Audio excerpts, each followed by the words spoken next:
اعوذ باللہ من الشیطان الرجیم بسم اللہ الرحمن الرحیم وبہ نستعین وهو خیر ناصر و معین اما بعد۔ موضوع گفتگو سیرت معصومین علیہ السلام میں حضرت محمد مصطفیٰ صلی اللہ علیہ وآلہ وسلم کے قیام کا آج ایک تفصیلی جائزہ ہے، اور ہماری کوشش ہوگی کہ اپنی اس 30 سے 35 منٹ پر مشتمل اس کلاس کے اندر رسول دو عالم صلی اللہ علیہ وآلہ وسلم کے قیام کو بیان کیا جائے۔ میں معذرت خواہ ہوں کہ ہم ان کلاسز کے اندر ان موضوعات میں معصومین علیہ السلام کی سیرت کے پہلو کو بیان کرنے میں انتہائی اختصار کے ساتھ جائزہ لیں گے۔ زیادہ وضاحت میں نہیں جاؤں گا، جو کہ وقت بہت مختصر ہے، اور کوشش ہے کہ تمام احاطہ موضوع کا مکمل کیا جائے۔ ہماری گفتگو رسول دو عالم صلی اللہ علیہ وآلہ وسلم کی ذات کے متعلق ہے، البتہ رسول دو عالم کے مقام و عظمت کو بیان کرنا ہمارے لیے ناممکن ہے۔ احاطہ کرنا، اور علامہ اقبال نے بھی اپنے اشعار کے ذریعے سے رسول دو عالم کی مقام و مرتبے کو بیان کیا۔ مرزا غالب نے کئی اشعار نے اور کئی کتب لکھی گئیں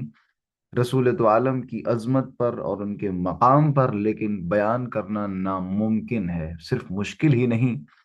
ہاں، اگر کسی حد تک رسول دو عالم کی تعریف اگر کسی ایک جملے میں نظر آتی ہے، اور جسے کہا جا سکتا ہے کہ باقی سب سے بہتر رسول اللہ صلی اللہ علیہ وآلہ وسلم کے مقام و عظمت کا بیان ہے، تو وہ شیخ سعدی کا یہ جملہ ہے کہ جو فرماتے ہیں: یا صاحب الجمال و یا سید البشر من وجهك المنیر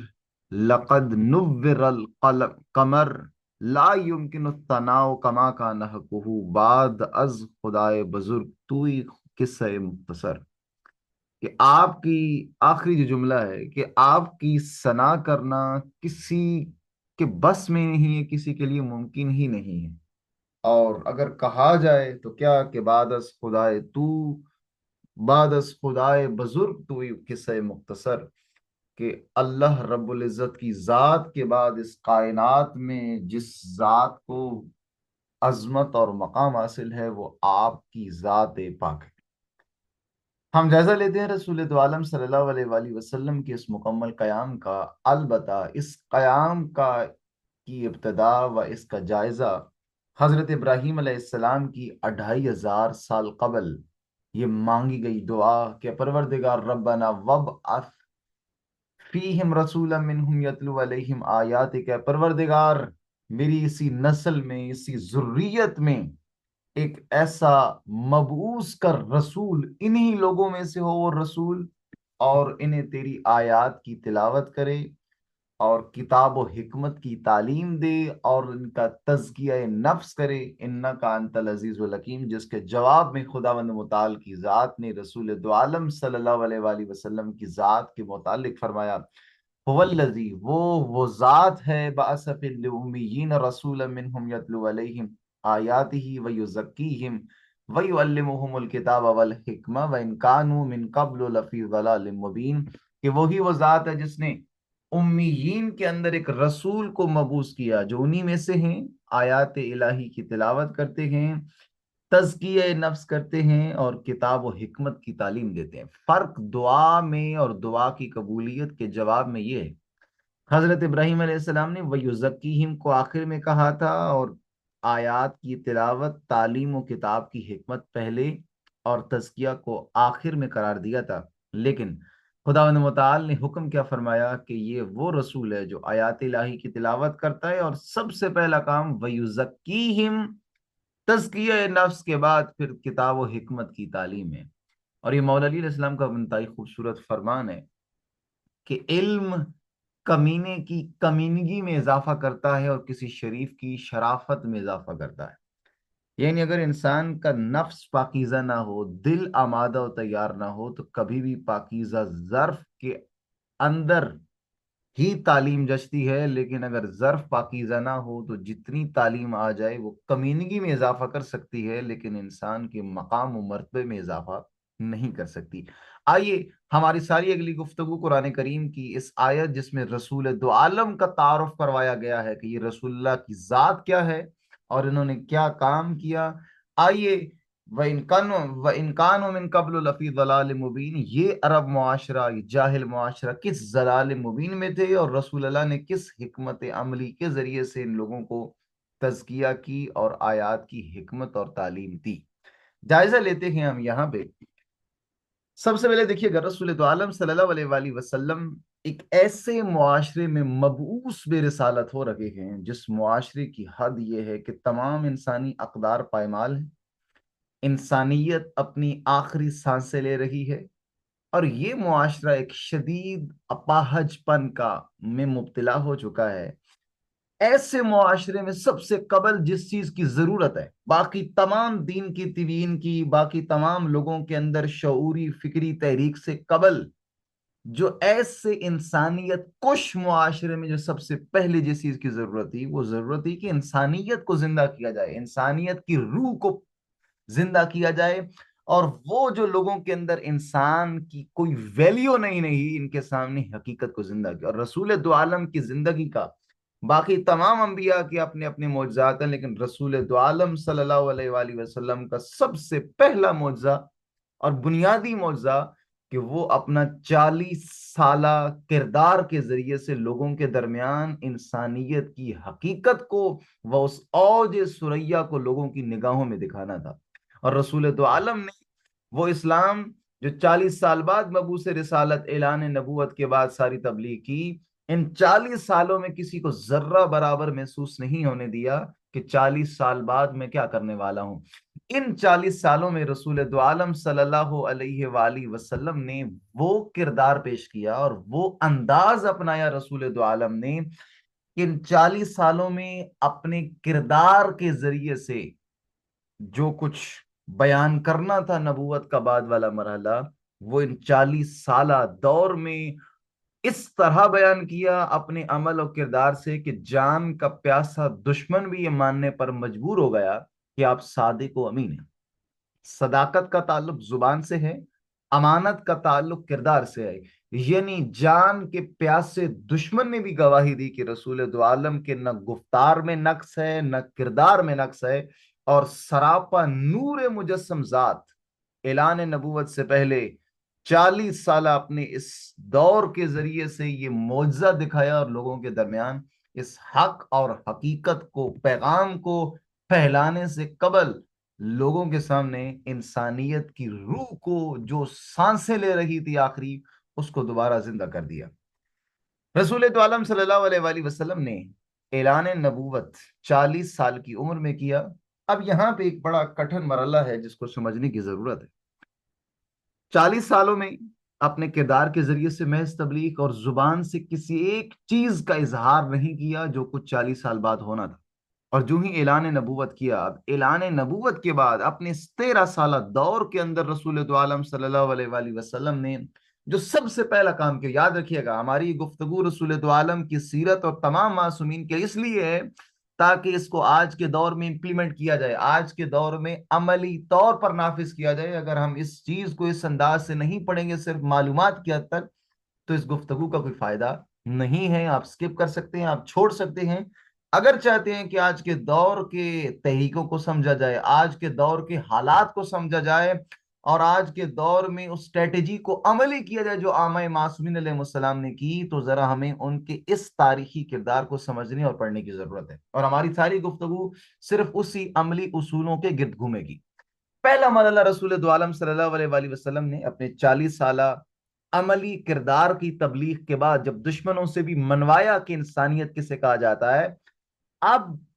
13 سالہ جو مکہ کے اندر رسول دو عالم صلی اللہ علیہ وآلہ وسلم اعلان نبوت کے بعد رہے، یعنی 40 سالہ عمر سے لے کر اپنی 53 سالہ عمر تک، یہ 13 سال رسول دو عالم نے ایک فکری، ایک نظریاتی تحریک کا آغاز کیا، لوگوں کو آمادہ کیا، لوگوں کے ذہنوں کو سوالات اٹھائے، اور لوگوں کا فکری اور شعوری طور پر لوگوں کو اس جانب گامزن کیا کہ آپ جو کچھ کر رہے ہیں وہ کیا ہے، اور آپ کو جو کچھ کرنا چاہیے وہ کیا ہے۔ رسول دو عالم نے ایسے مرحلے میں، جب ایسا معاشرہ جو متعصب ہو، کینہ ہو، سنگ دلی ہو، اندھی دشمنیاں ہو، اور ایسی تمام تباہیاں اور خرافات اپنے اوج پہ پہنچ چکی ہوں، ایسے موڑ پہ ضرورت ہے، ایسے لوگوں کے اندر لوگوں کو حق کی طرف دعوت دینا۔ اور رہبر معظم اپنی کتاب میں فرماتے ہیں، اور یہ باقی جو کچھ تاریخ کا جو شخص بھی مطالعہ کرے تو یہاں پہ دنگ رہ جاتا ہے کہ رسول دو عالم نے ایسے 13 سال دور میں جو اپنے نظریاتی اور فکری اس تحریک کے ذریعے سے جو افراد تیار کیے، شیب ابی طالب جیسی سختیاں ان پر آئیں، اور ایسی سختی جس میں حضرت خدیجہ، حضرت ابو طالب اسی فاقہ کشی کے بعد ان کی ریلت ہو جاتی ہے، اور ایسے کٹھن حالات کہ ایک کھجور کی گٹھلی بھی چوسے کو ایک کو مل جائے تو وہ بھی 10 10 15 15 20 20 افراد چوستے تھے کہ شاید اس سے بھوک نہیں ختم ہو جائے۔ ایسے کٹھن حالات ہم تصور بھی نہیں کر سکتے، اور ایسے کٹھن حالات کے باوجود بھی ان مسلمانوں کا جو ابھی نوزائیدہ تھے ان کا ڈٹے رہنا اور اسلام پر پابند رہنا اور ان سختیوں کو برداشت کرنا، کہ جب باقی پورا معاشرہ تعصب، کینہ دوزی، دشمنی اور ہار تباہی سے دوچار تھا، یہ ناقابل تصور ہے اور یہ سب سے بڑا معجزہ ہے۔ اور اسی بابت مولا امیر المومنین علیہ السلام اپنے خطبے میں فرماتے ہیں وَإِنَّ الشَّجَرَةَ الْبَرِيَّةَ أَسْلَبَ عُودًا وَأَقْوَى وَقَعُودًا، یعنی یہ کوئی بڑے سے بڑا، یعنی کہ کوئی بڑے سے بڑا کوئی طوفان بھی ان پودوں کو یا ان درختوں کو جو رسول اللہ صلی اللہ علیہ وآلہ وسلم نے اس پتھریلی زمین پر رشت کر کے جو اپنی جڑیں مضبوط کر چکے تھے، یہ ذرہ برابر کوئی بڑا سا بڑا طوفان کسی بھی فاقہ کا، کسی بھی چیز کا ان رسول اللہ کے ہم فکری افراد کو ہلا نہیں سکا۔ یہ رسول دو عالم کی نبوت کا پہلا مرحلہ تھا جو 13 سالہ دور میں افراد سازی کا عمل انجام دیا۔ توجہ کیجیے گا، میں گفتگو کا آخر میں خلاصہ کروں گا۔ رسول دو عالم نے اپنے اس انقلاب نبوی کے لیے پہلا کام کیا کیا؟ کردار کی تبلیغ، اور اپنے اعلان کے بعد، اعلان نبوت کے بعد، اپنے پیغام کے اعلان کے بعد پہلا کام لوگوں کی تیاری، فکری تیاری، چند ایسے مضبوط 13 سالہ فکری تحریک جس میں علل اعلان نہیں ہے، لیکن رسول اللہ صلی اللہ علیہ وآلہ وسلم نے ایسے مضبوط افراد تیار کر لیے کہ جن کو ہلانا یا جن کو اپنے عقیدے سے موڑنا کسی کے لیے بھی ممکن نہیں تھا، جس کی جھلک شیب ابی طالب میں ہمیں نظر آتی ہے۔ اب جب رسول دو عالم نے وہ افراد تیار کر دی، یاد رکھیے گا ہمیں صرف یہ بتایا جاتا ہے کہ رسول اللہ نے مکہ میں نا، مکہ میں جو کچھ افراد موجود تھے یا اطراف و کنار سے جو بھی مکہ میں آتے تھے، رسول اللہ نے ان کو تیار کیا، مینٹلی لحاظ سے، عقلی لحاظ سے، اور عملی و نظریاتی و آئندہ کی مستقبل کے حالات کے حوالے سے باقاعدہ ان کو تیار کیا۔ اور انہی میں یہ دو بڑی بنیادی شخصیات جو مدینہ سے تھیں، اور بلکہ یہ دو نہیں ہیں، صرف یہ دو عنوان ہیں، ورنہ کئی افراد ابھی رسول اللہ اسی 13 سالہ دور میں مکہ میں ہی موجود تھے، ابھی مدینہ میں نہیں گئے تھے، اور یہ افراد مکہ میں رسول دو عالم کے ساتھ مل کر مسلمان ہو چکے تھے، اور باقاعدہ عملی رسول اللہ کی رہنمائی کے مطابق تحریک کا آغاز انہی افراد نے مدینہ میں جا کر آغاز کر دیا تھا۔ اور ان میں سے حضرت ابو ایوب انصاری ہیں، اور دوسرے حضرت سعد ابن معاذ، یہ وہ نمایاں شخصیات ہیں، یا حضرت ابو ذر غفاری یا اور دیگر، جو مکہ کے باہر سے آئے اور رسول دو عالم سے پیغام لیا، اور اس کو جا کر اپنے اپنے علاقوں میں رسول دو عالم کے اس پیغام کو آگے پھیلایا۔ اور یہاں اندازہ کیجئے کہ جب رسول دو عالم نے افراد سازی کے اس مرحلے کے بعد جو ہی اس زمینہ سازی ہوئی اور ماحول ملا، رسول دو عالم صلی اللہ علیہ وآلہ وسلم نے انہی اپنے تبلیغی نمائندوں کے ذریعے سے مدینہ میں جا کر وہ اسلامی ریاست کا قیام کیا، اور ایسا اسلامی نظام قائم کیا کہ جس کی مثال دنیا میں کسی بھی مقام پر دینا ناممکن ہے یا ناقابل بیان ہے۔ لہذا اب یہاں پر رسول دو عالم صلی اللہ علیہ وآلہ وسلم کو جو ہی ماحول ملا مکہ سے نکلنے کے بعد، جب وہ مضبوط افراد تیار کر لیے، اب انہی مضبوط افراد کے بل بوتے رسول دو عالم نے مدینہ میں جا کر سب سے پہلے اسلامی نظام کا قیام کیا۔ اور یہاں ذرا توجہ کیجیے گا، اتنا خوبصورت مرحلہ کہ رسول دو عالم نے مدینہ میں جب داخل ہو رہے تھے، جس ناقہ پہ سوار تھے، جس اونٹنی پہ، وہ جو کہ پورا مدینہ ہے، اس مدینہ کے مختلف محلے ہیں، آغاز کیا ایک محلے سے، اور شاید 7 سے 8 محلے ہیں، جن میں سے ایک ایک الگ الگ لوگ، خاندان کے افراد اس الگ الگ جگہ پہ مقیم تھے۔ جب اونٹنی ادھر سے چلی، ہر محلے کے لوگ آگے آتے، رسول اللہ کی اونٹنی کی مہار کو پکڑنے کی کوشش کرتے کہ یا رسول اللہ ہمارے گھر میں رک جائیں، یہاں پہ رک جائیں۔ رسول تو عالم فرماتے ہٹ جاؤ آگے سے، انہا مامورتن، یہ اونٹنی معمور ہے۔ جتنے بڑے بڑے لوگ، وہ اوس کے ہوں، خزرج کے ہوں، یا قینقاع سے ہوں، بنو قریظہ کے ہوں، کسی کو بھی ہوں، رسول دو عالم نے ہر ایک کے محلے سے، ان کے اس خاندان کے علاقے سے گزر کے ہر ایک آگے سے پکڑتا، رسول دو عالم فرماتے آگے سے ہٹ جاؤ، یہ معمور ہے۔ اور یہ سیدھی اونٹنی حضرت ابو ایوب انصاری جو غریب، اور ان کے پاس جا کے رکی، اور جس سرزمین پہ جا کے یہ رکی وہ دو یتیموں کی سرزمین تھی، اور رسول دو عالم نے ان سے جا کے پوچھا کون ہے وہ، ان کو پھر پیسے ادا کیے اور اس کے ذریعے سے زمین لی۔ یہ عملی طور پر مدینہ میں جا کر پہلی دفعہ یہ اعلان کیا رسول دو عالم نے کہ ان کا مستقبل کیا، ان کی حکومت کے خد و خال کیا ہوں گے، جس میں کسی قسم کی طبقاتیت، کسی قسم کی دیگر ایسی کچھ بھی چیز موجود نہیں ہوگی۔ لہذا پہلے مرحلے میں رسول دو عالم نے اپنے نظام کا اعلان کیا۔ ہم ذرا جائزہ لیتے ہیں، رسول دو عالم نے اس پورے نظام جو مدینہ میں نافذ کیا اور اس کے بعد پوری قلم رو پوری دنیا میں پھیل گئی، یہیں پہ ذرا ہم گفتگو روک کے رسول دو عالم کی ذرا اس حکمت اور پورے اس نظام کا ٹوٹل 7 خصوصیات میں جائزہ لیتے ہیں۔ البتہ جہاں پہ ایک خصوصیت ہے، اس خصوصیت کے مقابل وہ کیفیت جو اس ماحول میں رائج تھی، جس کے مقابل رسول دو عالم صلی اللہ علیہ وآلہ وسلم نے اس چیز کو زندہ کیا، اس کو میں نے ساتھ ایڈ کیا، جو جیسے نمبر 1 پہ ہے ایمان و معنویت، اس کے مقابل میں ہے سنگ دلی و اتباع کفر۔ تو یہ اوپوزٹ وہ چیزیں ہیں جو پہلے اس معاشرے میں رائج تھیں، اور رسول دو عالم نے اپنے اسلامی نظام کے ذریعے سے ان 7 چیزوں کو ختم کر کے 7 اسلامی خصوصیات یا نظام کی جو ہے وہ چیزوں کو زندہ کیا۔ یاد رکھیے گا ہماری ساری گفتگو قرآن کریم کی اس سورہ جمعہ کی اس آیت کی روشنی میں، جس میں اللہ نے اپنے رسول کا تعارف فرمایا کہ میں نے رسول کو مبعوث کیا ہے کہ جو آیات کی تلاوت، لوگوں کا تزکیہ نفس، تعلیم اور کتاب کی حکمت،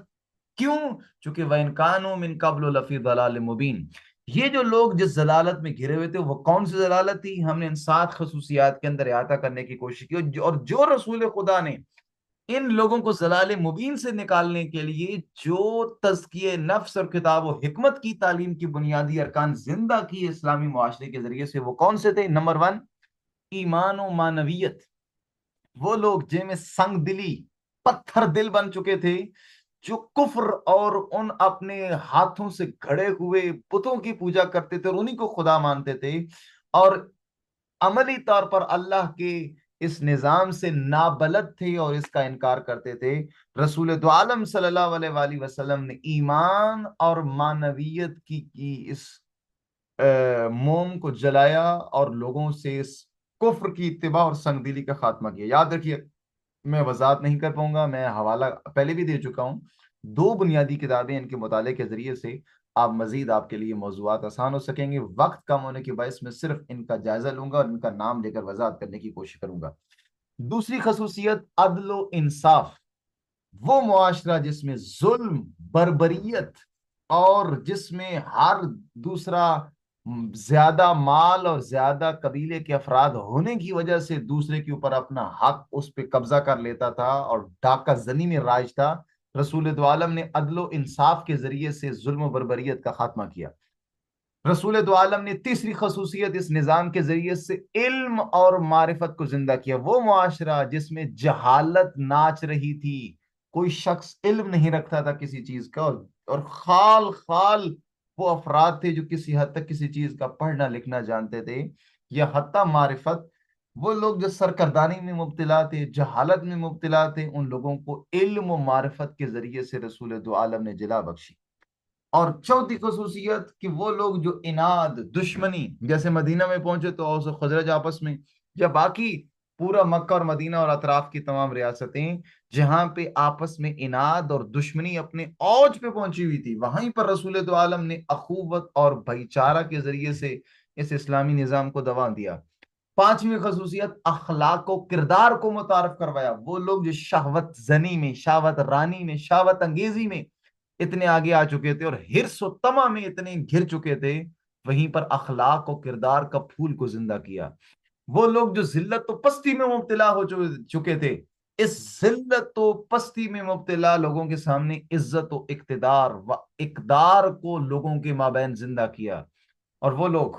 یہاں اسلامی معاشرہ صرف یہ نہیں ہے کہ جہاں پہ عزت بھی، اقتدار بھی، اخلاق و کردار، باقی تمام صفات پیدا کر دی، لیکن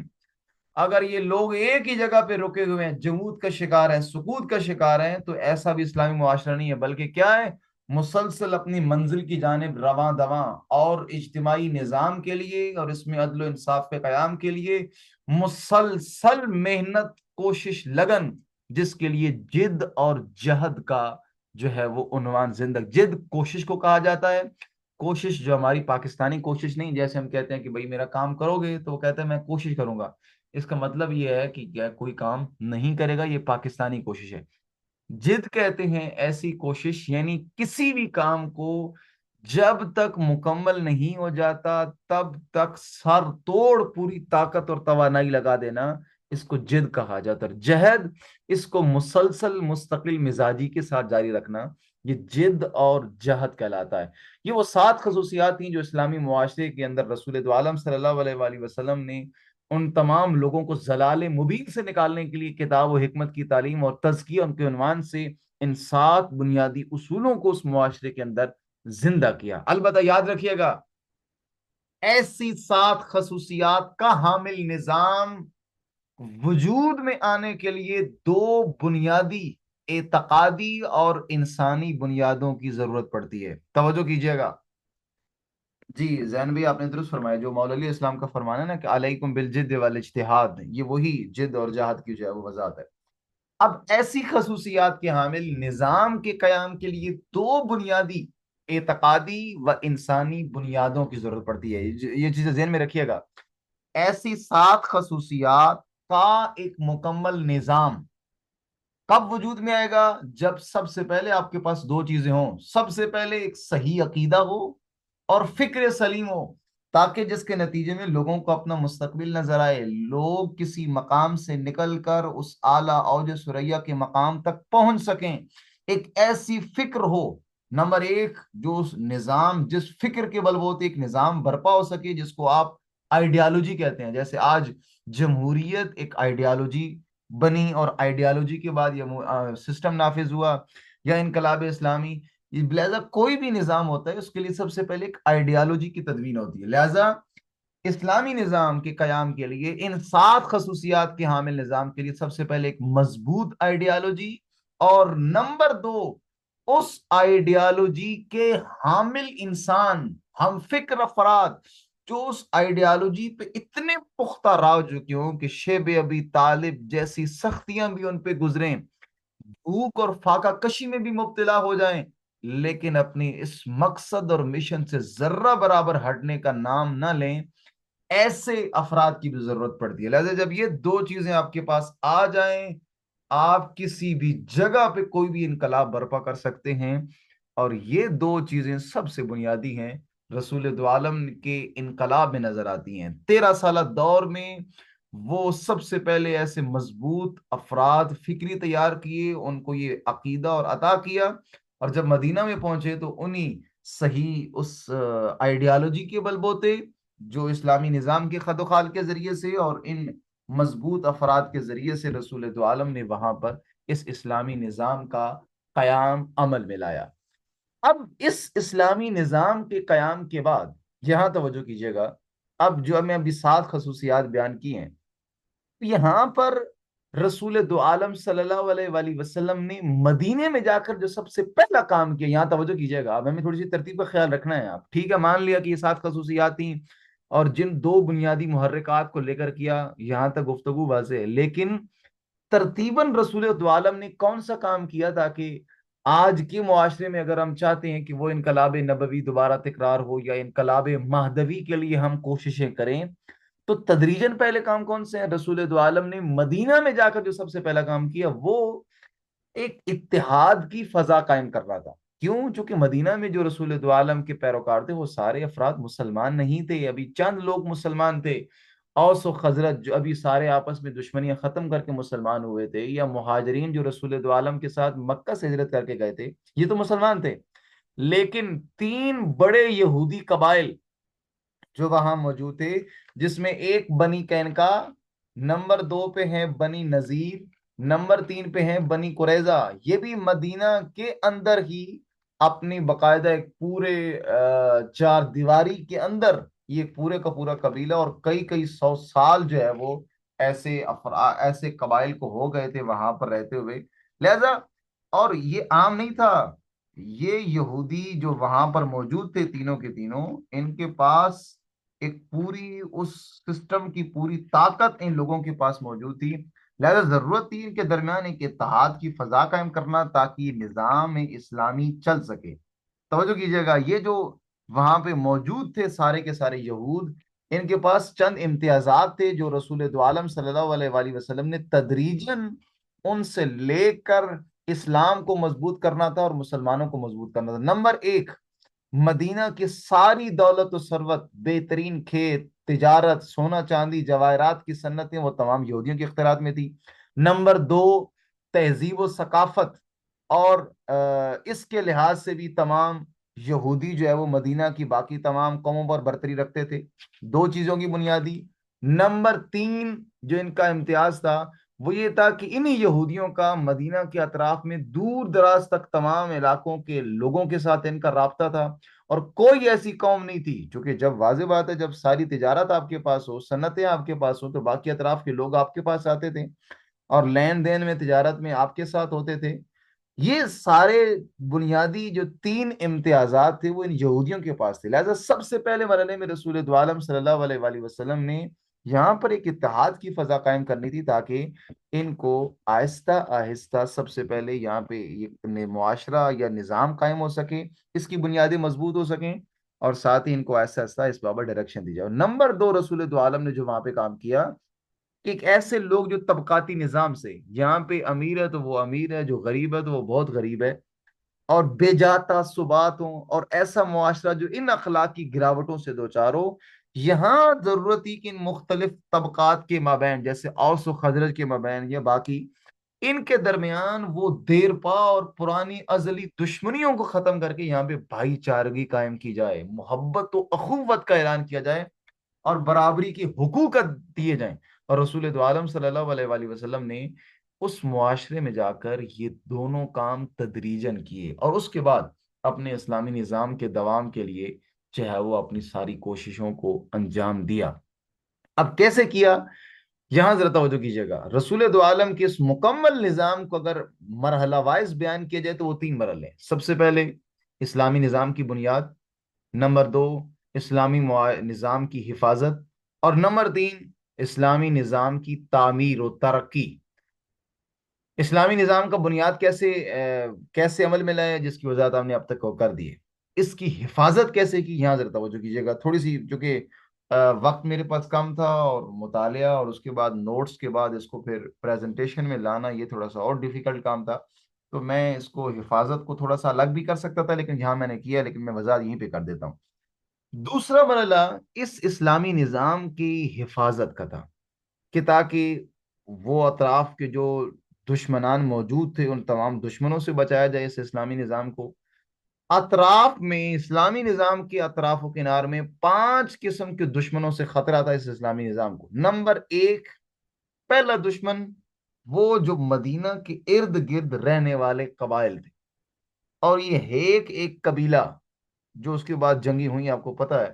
جیسے جنگ خیبر ہے یا باقی دیگر اطراف میں، یہ جو اطراف کے قبائل تھے جس میں کچھ مشرکین تھے اور جو کچھ جو ہے وہ یہود تھے، یہ جو اطراف کے قبائل تھے سب سے پہلا خطرہ بنیادی طور پر ان سے تھا۔ نمبر دو، دوسرے سب سے بڑا خطرہ اور دشمن وہ مکہ کے اندر موجود مشرکین جو بتوں کی پوجا کرتے تھے، یہ مشرکین جن سے سب سے بڑا خطرہ تھا۔ تیسرے بڑا خطرہ و دشمن جو تھا وہ اہل یہود تھے، اور اہل یہود تیسرا بڑا دشمن تھے، اور چوتھے نمبر پہ تھے دشمن منافقین، اور پانچویں نمبر پہ دشمن تھے وہ باطنی دشمن، باطنی یعنی جو انسان کے اندر موجود ایک نفس امارہ کا دشمن ہے۔ یہ بنیادی چیزیں تھیں جو دشمن تھیں اس اسلامی معاشرے کی یا اس نظام کی۔ اور رسول دو عالم صلی اللہ علیہ وآلہ وسلم نے ان پانچوں قسم کے دشمنوں سے اس اسلامی نظام کو بقا دینا تھا۔ پہلے مرحلے میں جو ارد گرد کے قبائل تھے، جس میں بنو قریظہ ہیں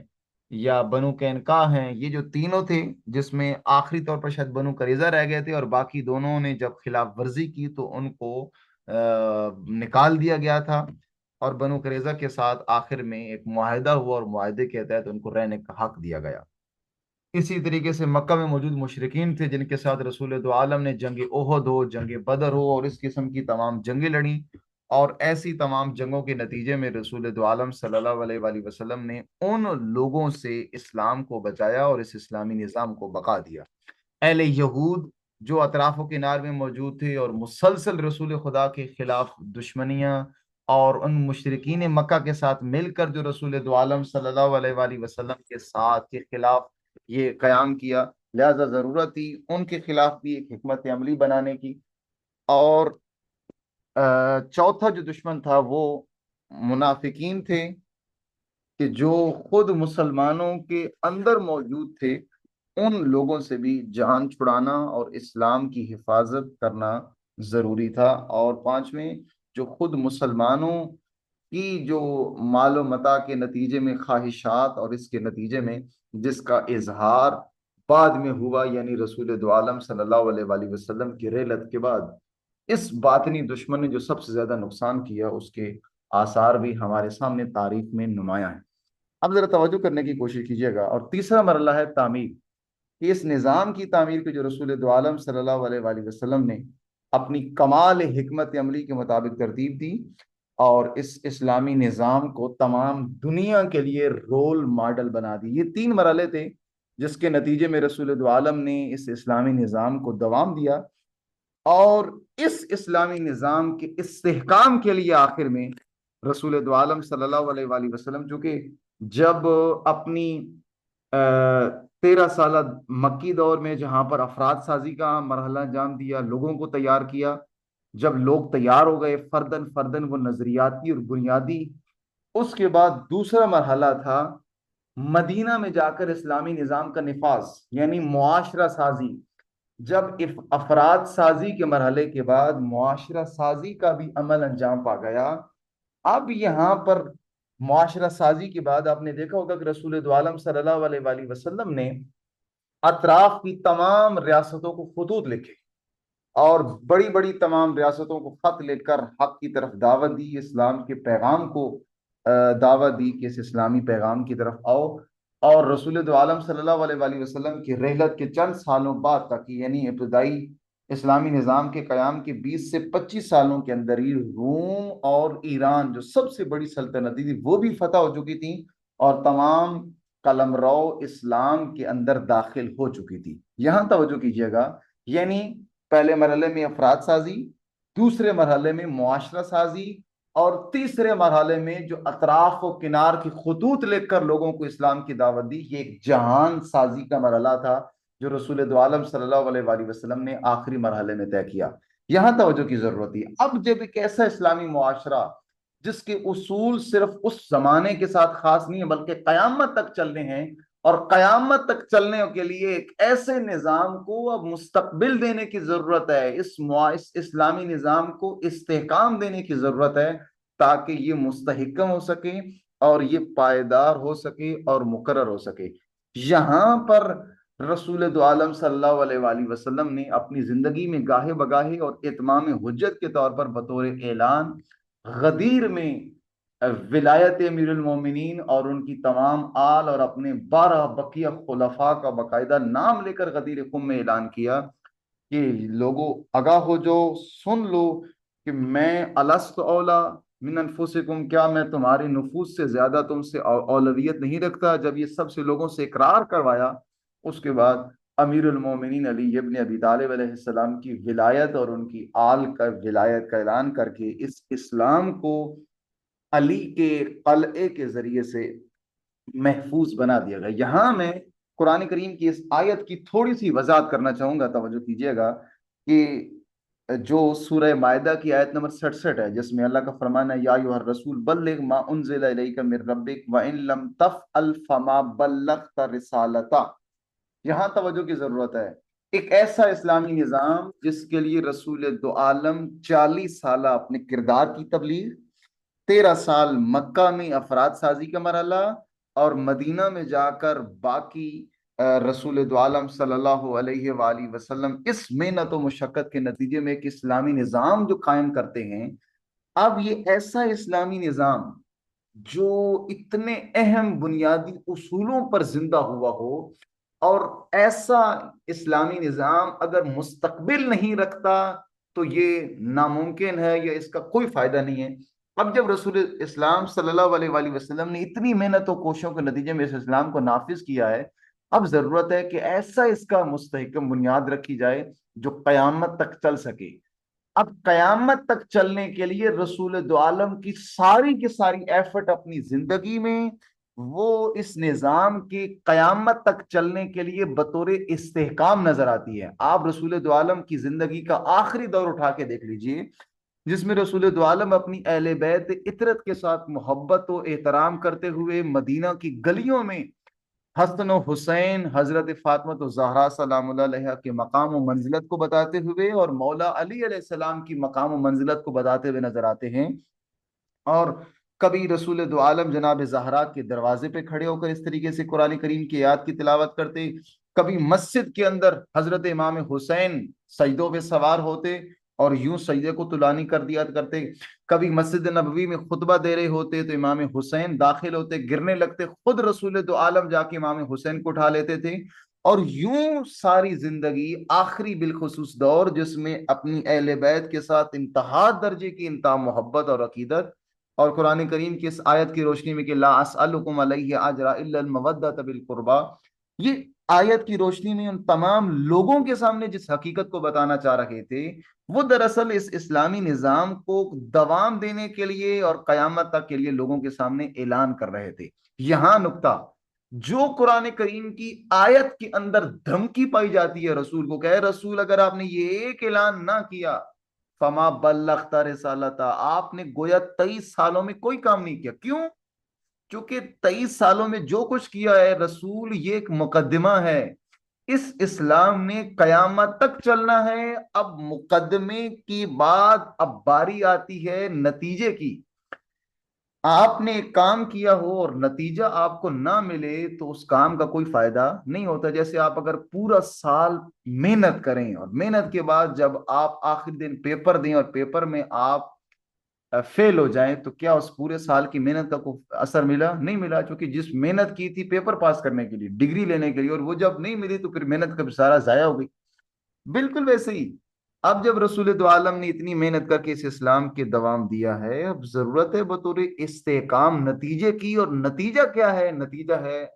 ولایت ائمہ یا ولایت امیر المومنین علیہ السلام۔ اب یہ آیت کا لہجہ و تحدید اور دھمکی اس لیے ہے کہ رسول اگر یہ ایک کام نہ انجام پایا، آخری نتیجہ فما بلغت رسالتا، آپ نے گویا 23 سالوں میں کوئی کام انجام نہیں دیا۔ اور یہ دھمکی رسول دو عالم کو ہے، یعنی آپ کو، آپ کی اس پوری ایفرٹ کو زیرو کے ساتھ ضرب دے دی جائے گی، آپ کا آنا نہ آنا برابر سمجھا جائے گا اگر یہ کام نہ کیا۔ اور ولایت علی کے اسی آیت کا آخری حصہ آپ پڑھیں تو اللہ کا فرمان ہے، جب آیت ختم ہوتی ہے فرمان ہے ان اللہ لا یہدی القوم الکافرین، اللہ کبھی بھی کافروں کی ہدایت نہیں کرتا۔ ہم ذرا پوچھیں تو صحیح کہ یہاں پر کیوں کہا گیا کہ اللہ کافروں کی ہدایت نہیں کرتا؟ ولایت علی کا اعلان ہو رہا ہے مسلمانوں کے سامنے، مومنوں کے سامنے، اور یہاں پہ کفر، کافر کا لفظ کیوں آیا؟ میں صرف ایک روایت کو پڑھ کے اس موضوع کو مکمل کر رہا ہوں۔ یہ روایت ہے حضرت بریدہ صحابی ہیں، اور یہ روایت نقل کی ہے اہل سنت کے امام ہیں، امام نسائی، جنہوں نے امام علی علیہ السلام پر کتاب لکھی ہے خصائص علی، اور اپنی اسی خصائص علی کی کتاب کے مقدمے میں یہ روایت نقل کرتے ہیں کہ حضرت بریدہ صحابی رسول ہیں، اور کسی جنگ کے موقع پہ مولا علی علیہ السلام نے مال غنیمت ان کے حساب سے ان کو کم ملا، تو وہ مولا علی سے اس وقت سے ان کے دل میں کینہ اور بغض کی کیفیت پیدا ہو گئی۔ تو وہ کہتے ہیں کہ میں رسول خدا کی بزم میں کئی دفعہ کوشش کی، خود روایت نقل کرتے ہیں کہ میں نے رسول خدا کی بزم میں آیا کہ دیکھا کہ میں رسول خدا کے ساتھ اس چیز کا اظہار کروں، لیکن دیکھتا تھا کہ آج صحابہ بیٹھے ہیں، کل بیٹھے ہیں، پرسوں بیٹھے ہیں، تو میں صحابہ کی ہوتے ہوئے جرت نہیں تھی۔ ایک دن مجھے موقع مل گیا، رسول خدا اکیلے بیٹھے تھے، میں نے جا کے رسول خدا کے پاس بیٹھا، کہا یا رسول اللہ، میرے دل میں فلاں ایک ایسے موقع پہ ایسی کیفیت بنی، اور اس وجہ سے علی کے بارے میں میرے دل میں ہلکا ہلکا سا بغض رہتا ہے۔ جب رسول دو عالم نے یہ جملہ سنا، بغیر ہچکچائے، رسول دو عالم نے کچھ اور کہا نہیں بلکہ خاموش ہو گئے۔ جب اس نے تھوڑی دیر انتظار کیا کہ رسول اللہ خاموش ہیں، نگاہیں اٹھا کے رسول اللہ کے چہرے کی طرف دیکھا، رسول اللہ کے چہرے پہ غصے کے آثار۔ اس نے کہا یا رسول اللہ، اگر میں نے گناہ کیا ہے تو میں اپنی گناہ کی معافی مانگنے کے لیے تیار ہوں۔ جب یہ بات نگاہ نیچے کر کے کر رہا تھا، اور تیسری دفعہ دیکھا رسول اللہ اب خاموش مگر چہرے پہ اتنا جلال آیا ہوا، کہا یا رسول اللہ، اگر یہ گناہ سے آگے بڑھ کر، معافی سے آگے بڑھ کر کفارہ ہے تو یا رسول اللہ میں کفارہ بھی دینا چاہتا ہوں۔ کہ جب اب میں نے دیکھا کہ رسول اللہ کے چہرے پہ اب بھی خاموشی اور مزید غصہ، اس نے کہا یا رسول اللہ، اگر یہ گناہ اس کی معافی یا اس کے کفارے سے آگے بڑھ کر اگر نعوذ باللہ میں اسلام کے دائرے سے باہر چلا گیا ہوں، تو یا رسول اللہ ہاتھ آگے بڑھائیے، میں آپ کے ہاتھ پہ بیعت کر کے دوبارہ کلمہ پڑھ کے مسلمان ہونا چاہتا ہوں۔ اور رسول دو عالم نے یہ نہیں کہا کہ تم اللہ کی برگاہ میں معافی مانگ لو یا علی سے معذرت کر لو، اللہ معاف کر دے گا۔ یہ خود کہتے ہیں رسول دو عالم نے ہاتھ آگے بڑھا دیا، میں نے ہاتھ پہ بیعت کر کے کلمہ پڑھ کے دوبارہ مسلمان ہو گئے۔ یہ اعلان ہے، اسی اعلان ولایت غدیر کی، کہ اگر علی کے بارے میں ہلکا سا بغض انسان کو کافر بنا دیتے، اور اگر علی کی ولایت کا انسان انکار کرے اور ولایت علی کو قبول نہ کرے تو اس انسان کی کیفیت کیا ہوگی؟ وہ یقیناً کافر ہے۔ اور اس آیت کا یہ تہدید آمیز لہجہ رسول دو عالم کو اس لیے کہ رسول اگر یہ ایک کام نہ کیا تو آپ کی رسالت جہاں خطرے سے دو چار ہے، اور اگر لوگوں نے قبول نہ کیا تو وہ یقیناً کیا ہے؟ کافر ہے۔ ان اللہ لا یہدی القوم الکافرین۔ خداوند متعال سے دعا ہے رب کریم ہم سب کو اس رسول دو عالم صلی اللہ علیہ وآلہ وسلم کی سیرت طیبہ اور ان کے اس قیام کو سمجھنے اور اپنے آج کے دور میں عملی کرنے کی توفیق عنایت فرمائے۔ بطور خلاصہ صرف ایک جملے میں عرض ہے کہ رسول دو عالم نے 3 مراحل میں اپنے اس قیام کو انجام دیا۔ سب سے پہلا مرحلہ افراد سازی، دوسرا مرحلہ معاشرہ سازی، تیسرا مرحلہ جہان سازی۔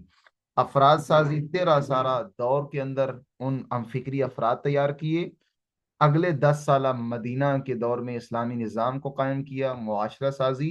اور اس کے بعد اطراف کی ریاستوں کو خود لے کر ایک جہان سازی کے لیے زمینہ سازی کی۔ لیکن جہان پورے پر اسلام کی حکومت اب تک اللہ کا یہ وعدہ ہے، جو وَنُرِيدُ أَن نَّمُنَّ عَلَى الَّذِينَ اسْتُضْعِفُوا فِي الْأَرْضِ، جو انشاءاللہ آخری زمانے میں مکمل ہوگا۔ ہم دعا کریں اور اس چیز کا اظہار کریں کہ انشاءاللہ اس انقلاب نبوی کا مطالعہ کرنے کے نتیجے میں ہم آمادہ ہو سکیں اس انقلاب مہدوی کے لیے، کہ جو ہمارے آج کے دور کی بنیادی ضرورت ہے۔ ہمیں انہی رسول دو عالم کے اصولوں کو لے کر ہمیں اپنے معاشرے میں اس نظام کو برپا کرنے اور زندہ کرنے کی ضرورت ہے۔ گفتگو کا اختتام ہوتا ہے،